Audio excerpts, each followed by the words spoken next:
Te agradeço pela minha família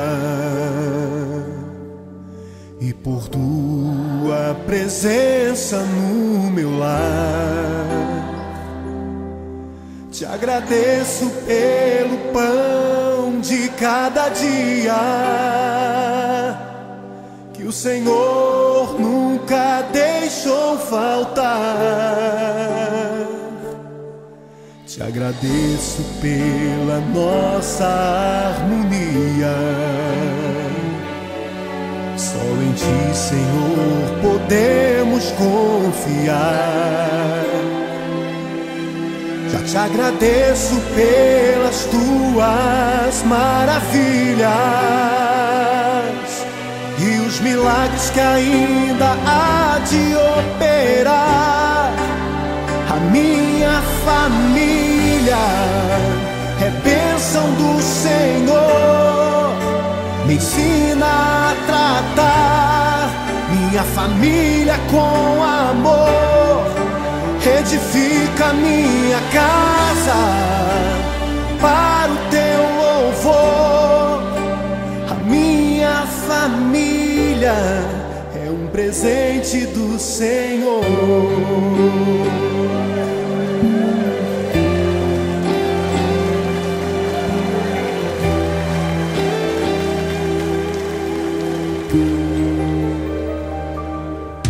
Te agradeço pela minha família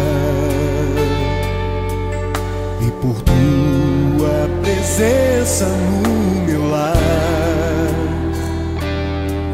Te agradeço pelo pão de cada dia que o Senhor nunca deixou faltar. Te agradeço pela nossa harmonia. Só em Ti, Senhor, podemos confiar. Já te agradeço pelas Tuas maravilhas e os milagres que ainda há de operar. A minha família é bênção do Senhor. Me ensina a tratar minha família com amor. Edifica minha casa para o Teu louvor. A minha família é um presente do Senhor. A minha família é bênção do Senhor. Me ensina a tratar minha família com amor. Edifica minha casa para o Teu louvor.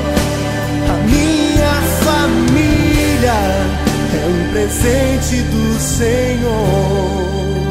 A minha família é bênção do Senhor. Eu convido a você a dar um abraço nessa pessoa que você tanto ama